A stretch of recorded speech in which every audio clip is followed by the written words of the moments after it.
திமுக அரசின் ஊழல் மற்றும் மக்கள் விரோத கொள்கைகளை அம்பலப்படுத்துவோம் என பாஜக தேசிய இணை பொறுப்பாளர் சுதாகர் ரெட்டி தெரிவித்துள்ளார். இதுகுறித்து சென்னை கமலாலயத்தில் அவர் அளித்த பேட்டியை தற்போது பார்க்கலாம். Our organizational setup up to booth level by highlighting our centrally sponsored schemes and also exposing the misdeeds, failures, corrupt practices, anti-people policies of ruling DMK government. Because this government has not fulfilled all promises what they made in the last assembly elections. That is our agenda, and ADMK-led NDA government is going to be formed in this next elections, ensuing elections, definitely. Our only and lonely aim is to dethrone the DMK dictatorial, unconstitutional, anti-people policies, most of omissions and commissions governance by winning the hearts of Tamil Makkal. That is our primary motive.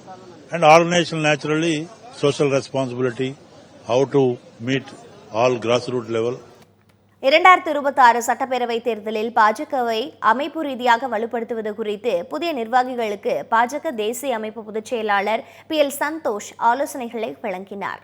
Chennai தீநகரில் உள்ள கமலாலயத்தில் பாஜக மாநில தலைவர் நயினார் நாகேந்திரன் தலைமையில் புதிய மாநில நிர்வாகிகள் மற்றும் மாவட்ட தலைவர்களுக்கான பயிற்சி முகாம் நடைபெற்றது.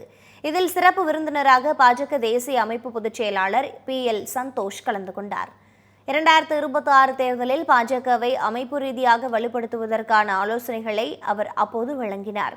புதிய நிர்வாகிகள் கட்சியில் எவ்வாறு செயல்பட வேண்டும் என்பது குறித்தும் தேசிய ஜனநாயக கூட்டணி கட்சிகளோடு ஒருங்கிணைந்து செயல்படுவது குறித்தும் PL சந்தோஷ் அறிவுரைகளை வழங்கினார். மேலும் ஒரே மாவட்டத்தைச் சேர்ந்த கட்சி நிர்வாகிகள் ஒருங்கிணைந்து செயல்படவும் முன்னாள் மூத்த நிர்வாகிகளோடு இணைந்து பணிகளை மேற்கொள்ளவும் பயிற்சி முகாமில் அறிவுறுத்தப்பட்டது.